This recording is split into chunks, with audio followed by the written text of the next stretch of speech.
It has been 14 years since the start of the Syrian civil war, and blood continues to be shed even after Bashar al-Assad was ousted back in December. In just the last week, over 1,300 people were killed along the country's coast amid clashes between Syria's government forces and Assad loyalists. Joining us now is CBS News Middle East reporter Courtney Kealy, who has spent a lot of time in Syria and joins me now to talk about what's happening there. So, Courtney, as the country marks 14 years since the start of the civil war, what's changed since it all erupted back in 2011, and what's happening on the ground today, given that there's still people being killed? Well, what happened 14 years ago is the children, Syrian children in Jeddah, were emulating the Arab Spring and wrote, "The people want the end of the regime," to paraphrase in Arabic, on walls in Jeddah.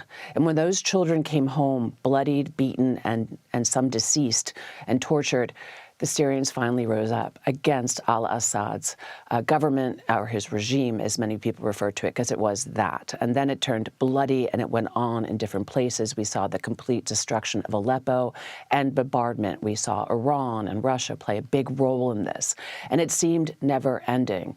Tens of thousands of tortured, hundreds of thousands disappeared. It was just horrific, horror after horror. And then all of a sudden, al-Assad left, and no one saw that coming, really. It was quite the surprise in December, and it took place from a leader of Hayat al-Tahrir al-Sham. Al-Sham is a way to refer to Syria, by the way, in Arabic. And when he came to power, he changed from his military fatigues to a suit with a tie. And even the tie was a representative of a Western government, not a pro-Iranian mullah regime where they don't wear a tie because of Western influence, the way they see that. So everything was signaling that the new government, the new president, are looking open.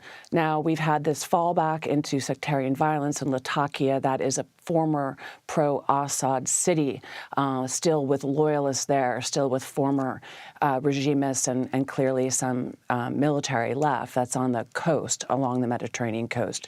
So this uprising has been put down. About approximately 1,000 people have been killed. And this tenuous government, this fragile government, is continuing to rule.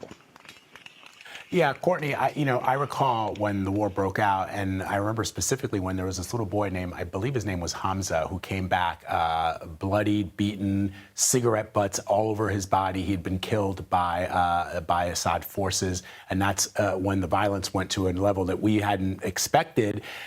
A lot of people thought that the war would be over fairly quickly. It dragged on because, as you point out, there were so many international players involved: the Russians, the Iranians, the United States. But now I wonder, given the Assad regime's collapse, given that Bashar al-Assad has fled, why don't we see the same level of influence from these power players involved in figuring out a way to bring about a peaceful resolution to all that's transpired?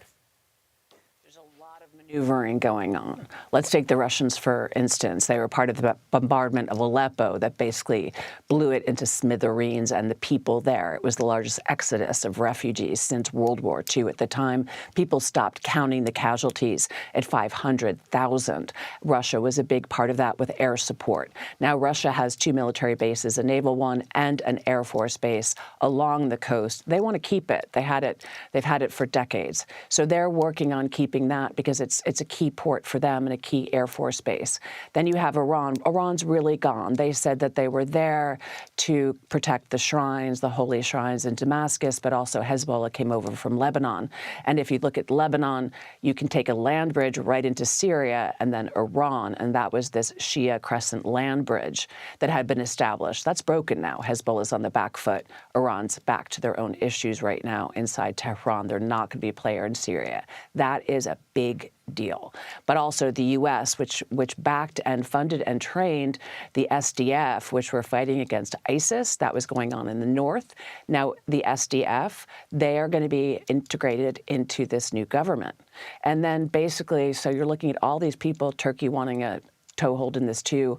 But meanwhile, the people of Syria just want some peace. And this anniversary is going to be the first time they can celebrate in peace, hopefully, since Assad finally fell. Wow, lots of information there for our viewers. And Courtney, you would know, having covered this bloody conflict almost since the beginning. Thank you very much. Appreciate it.